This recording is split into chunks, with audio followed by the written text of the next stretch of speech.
My name is Emily, and I'm 35 years old. For the past 10 years, I've been taking care of our home. My husband, Michael, is a doctor. We don't have any children, but we've been pretty happy. Then one day, everything changed. Michael came home late as usual and told me something shocking. I want a divorce. I'm marrying someone else, he said. I was stunned. What do you mean? I asked. We didn't marry for love, he added, and he was right. Our marriage was more of an arrangement. His parents wanted him to marry, and I seemed like a good match. We barely knew each other before we got married. The only thing we really had in common was our last name. Looking back, maybe I liked the idea of sharing the same last name, so we rushed into marriage, and for a while, things were okay. I never thought we'd end up divorcing after 10 years. Even though our marriage wasn't based on love, we'd been together for so long. But now, out of the blue, you want to marry someone else. When did you start betraying me? I asked, but Michael denied it. He said he met this nurse at the hospital about a year ago and was attracted to her charm. He said he was tired of living with someone as boring as me. I was shocked and hurt. How can you say that after all these years? I asked, but Michael was cold. He said living with me had been like hell, and he was done. I agreed to the divorce, even though it broke my heart. Then Michael revealed something else. We don't even need to go through the legal process because I never officially registered our marriage. We were just living together, not legally married. I felt betrayed and angry.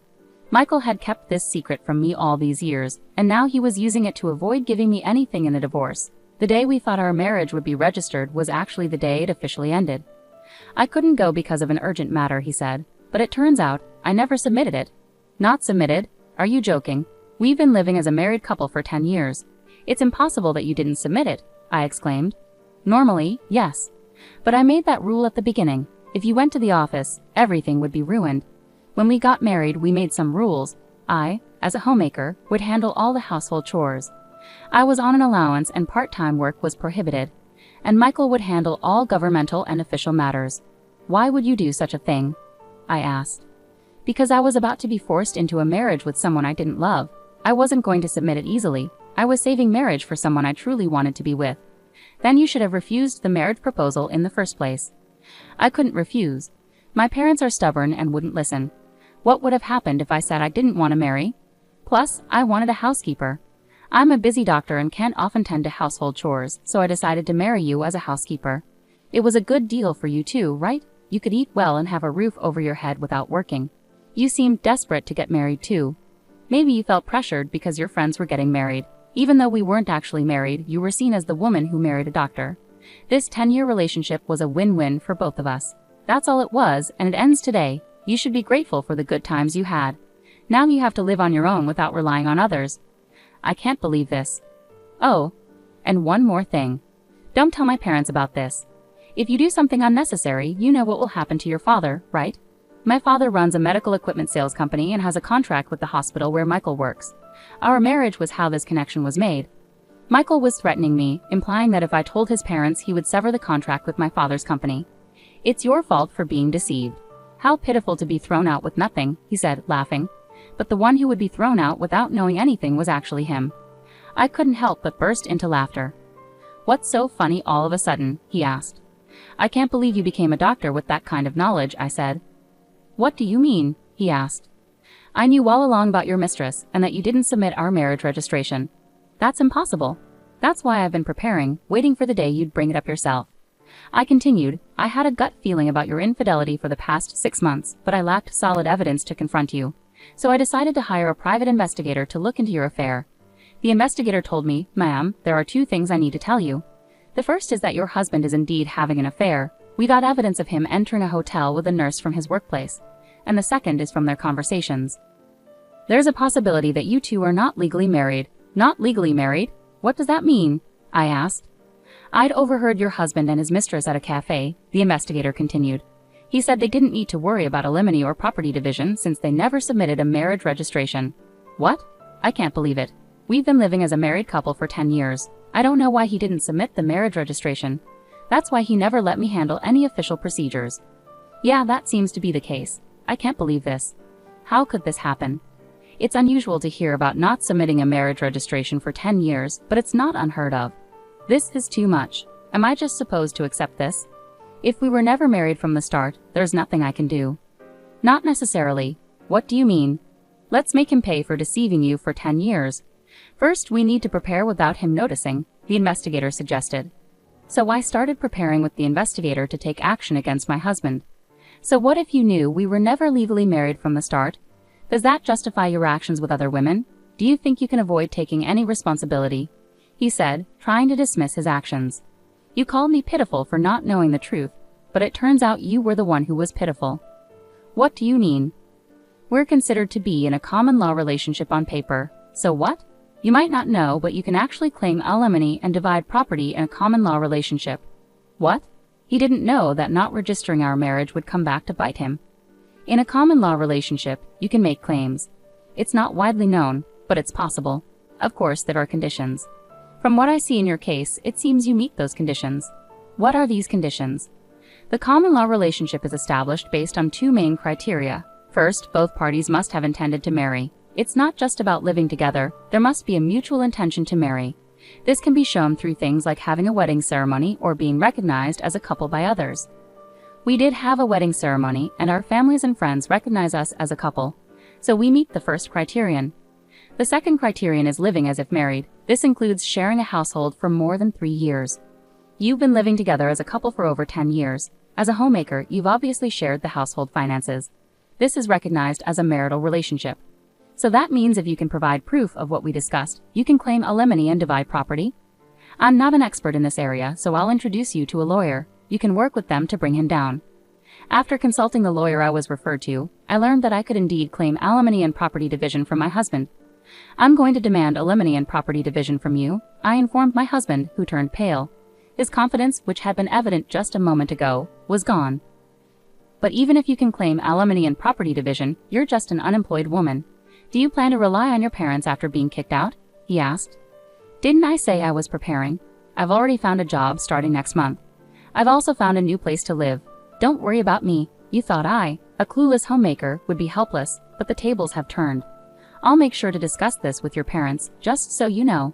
Do you not care what happens to your father? If they want to break the contract, let them. Sure, you were the link to the hospital, but the contract continued because of my father and his company's efforts. Whether or not they keep the contract is up to them. Let's see if they'll break a contract just because the doctor's wife of 10 years was a lie. Try saying that. My father and I won't be affected if the contract is broken over this. It only shows the depth of their trust. We'll just find another hospital to partner with, I said firmly, taking out my phone. You're not calling your parents, are you? He asked nervously. That's exactly what I'm doing. Our parents think we're still married. It's only natural to inform them if this relationship is ending. To my surprise, my husband began to apologize. Please let me talk to them. Don't call. Why? You know how strict my parents are. If they find out about this, it's over. What does that have to do with me? Huh? You're asking me not to tell the truth because your parents are strict? Are you kidding? You could have refused to marry me from the start if you didn't intend to. After 10 years of a marriage based on lies, you're afraid of your parents finding out. I can't accept such a convenient story, but I can accept telling them the truth. I'll make sure both your parents and mine know everything. And so I called both sets of parents. All four were shocked upon hearing my story, and a meeting was promptly arranged at our house. I've heard everything over the phone. Is it true that you pretended to be married for 10 years without submitting a marriage registration? Speak up, you foolish son, my father-in-law demanded. It's true. I didn't submit it. Why did you do that? Didn't you think about how Emily would feel? I didn't have a choice. No choice? How can you say that? It's your fault, Mom and Dad. I didn't want to get married, but you started looking for a bride for me anyway, saying it was time. You arranged meetings and pressured me into marriage. But you agreed to it, didn't you? I had to agree. If I had refused, you would have caused a scene, so I decided to go through with it. If you were willing to marry, why didn't you register the marriage? I read about a man online who was in the same situation. He didn't want to marry but had to because of his parents. He lived as if married without registering, then revealed the truth when he found someone he truly loved. That's shocking. What happened to him in the end? Now he's married to the person he loves and has a real marriage, so I plan to marry my girlfriend too and have a real marriage. After hearing his explanation, my parents, who had been quiet until then, finally spoke up. A real marriage, huh? Maybe you didn't marry for love, but remember what you promised at the wedding? We will always care for each other and create a happy home. What did those words mean to you? What did you show us back then? We trusted you with our daughter's happiness, but for 10 years you deceived her by not registering the marriage. Did you create a happy home? And now you're leaving her for another woman. Can someone who acts without care, even if they change partners, truly have a real marriage? Well, we were glad you married our daughter, not just because you're a doctor. We thought she could build a happy life with someone as sincere as you. But it seems we were wrong and misled. And you threatened our daughter that if she told us, you'd end your business contract with us. Really? If you're going to threaten our daughter, we'll end the contract ourselves. Be warned, we will speak the truth when asked. If you do that, there will be gossip at the hospital. Gossip? Yes, maybe, but that's because of what you did. You were the one who threatened us with ending the contract. My husband panicked at this unexpected turn. Please, let's talk about this calmly. Don't play games with us. My father-in-law grabbed my husband's collar, furious. We didn't raise you to be a scoundrel. What were you thinking? Dad, please stop.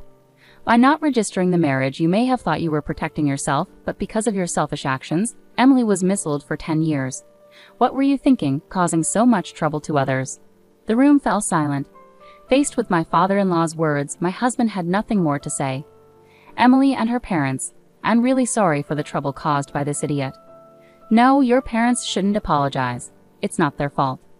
But as parents, we partly bear responsibility for letting him behave this way. We'll take him home now and ensure he stops his reckless actions. We'll handle the aftermath properly. We're deeply sorry for all of this. With that, my husband was taken away by his parents to their home. You've been through so much. You should come back home for now and rest. We'll figure out the next steps later. Don't worry about anything right now, my parents said kindly. Thank you, but I'm not going back home just yet. There are things I need to take care of. I declined and chose to stay in my own home. What I needed to do was prepare for the final settlement with my now ex-husband, gathering evidence for our common law relationship. I was preparing to claim alimony and divide our assets. A few weeks later, I arranged a meeting with a lawyer. Even if I agree to alimony, why should I divide my property? She's been a homemaker for 10 years, never worked a day. I paid for everything: furniture, clothes, food. Now you're saying I have to give away the money I worked hard for. He protested, unwilling to accept sharing his earnings with me. Yes, that's correct. Your earnings and the belongings acquired during our relationship are subject to division. Why does it have to be like this? Who took care of the house and cooked meals while you were at work? Who managed everything at home? That doesn't matter now. No, it does matter. A homemaker deserves a share of the assets because running a household and raising children have real economic value. Speaking not just as a lawyer but as a person, do you think housework is something anyone can do, something that's just expected of a homemaker? The reason you could focus on your career was because of her support. Don't overlook that. What? This situation is a consequence of your actions, yet you're upset about fairness. What did you say? Never mind. Anyway, she's entitled to half of our assets through property division. That's how it works. Damn. As for alimony, we're seeking $100,000 from you. $100,000? Why so much for a relationship that wasn't even legally married? It's precisely because it wasn't a legal marriage. Typically, alimony in common law relationships ranges from $10,000 to $40,000. However, in your case, you pretended to be married for 10 years and then tried to discard her when you found someone else. The amount is based on the seriousness and duration of your actions. But still, you might think 10 years is short, but it's longer than you realize. During that time, she committed herself to you, believing you were married. You have no right to complain after betraying her. It was a powerful response. He had no rebuttal and reluctantly agreed to my terms. Later, I also sent a notice of claim for alimony to his mistress. With the help of an investigator, I knew who she was and where she worked, a nurse at the same hospital where he did. Wait, this isn't what you told me. What's going on? I told you not to approach me at work. I received this from your wife. You said there wouldn't be any alimony because we weren't legally married. What's going on? Later, I found out that in a panic after receiving the alimony claim from me, she confronted him at the hospital with the notice. All right, let's talk about this later, not here. There are too many people around. We'll both be in trouble if this gets out. I don't care about that. I can't afford this kind of alimony. You said it would be fine, so you should pay it. What? I'm not paying anything. You wanted this relationship. You said I was the one for you, that you wanted to marry me. Hey, keep it down. Everyone can hear us. Just so you know, I'm not the one at fault here. If you want to settle things with your wife, handle it yourself. Tell her I don't know her anything, and that you'll sort everything out. Wait. This conversation ended up exposing their affair to the entire hospital, quickly becoming the talk of the place. Then came the final blow when my father requested to terminate our contract with the hospital. I apologize, but we'd like to end our contract by the end of next month. Aware of the rumors, the hospital inquired, "Forgive me for asking, But is the reason for canceling related to Dr. Michael's affair? It's become quite a topic here. Yes, a nurse believed to be involved caused quite a scene. I never imagined he had pretended to be married for 10 years without actually registering. You mean he never filed the marriage registration? Did you know he hadn't done that? All I knew was that he was married and had an affair. What do you mean he didn't file the marriage registration? After my father's request, it came to light that he had deceived me for 10 years by not filing the marriage registration. This news spread among the other nurses. Dr. Michael deceived his wife for 10 years by not filing the marriage registration and had an affair with a nurse. How awful! How could he do that? Could someone really go unnoticed for 10 years? It seems Emily's maiden name was the same, and he handled all the official paperwork. That's concerning. The rumors spread not only among hospital staff but also reached patients, leading both Michael and his mistress to face cold stares. Unable to bear it, they both resigned from the hospital soon after. As my father asked me, "Did you manage to get the alimony?" Yes, I received payments from both him and his mistress. She resisted paying until the end, claiming she was also deceived, but the lawyer explained her argument wouldn't hold, and she reluctantly agreed to pay. That's good. What about you, Dad? Did the contract end up getting canceled? No, that's not happening anymore. He resigned, and because our company is trusted, the hospital asked us to keep the contract. We couldn't cancel it after they asked like that. That's a relief. Afterwards, I started a new life in a new place and found happiness. About a year and a half later, my ex-husband reached out to me. Is it true you got remarried? I had married a man I met through work, and somehow he had found out. I wonder whose number this is. You went through the trouble of changing your number just to contact me. Just answer my question. Yes, I got married. You betrayed me. Betrayal? We were never legally married, so I didn't think it would matter to you, right? That's beside the point. Exactly, things are different now. We're completely separated, so my marriage has nothing to do with you. Is that why you contacted me? After I said this, he seemed speechless for a moment, then he scoffed. Of course you're still unmarried, probably because you haven't bothered to file any paperwork. That's just like you. But he was mistaken. Actually, my husband isn't like you at all. He knows everything about your situation, so to ease any concerns I had, we went together to handle the paperwork. Unfortunately for you, things didn't turn out as you assumed. I can understand why you might wish for my unhappiness, given your own misery, but I'm sorry to disappoint you. We're happily married. I told him this and hung up the phone. I don't know what kind of life he leads now, but unless he changes his selfish ways, he's unlikely to find happiness.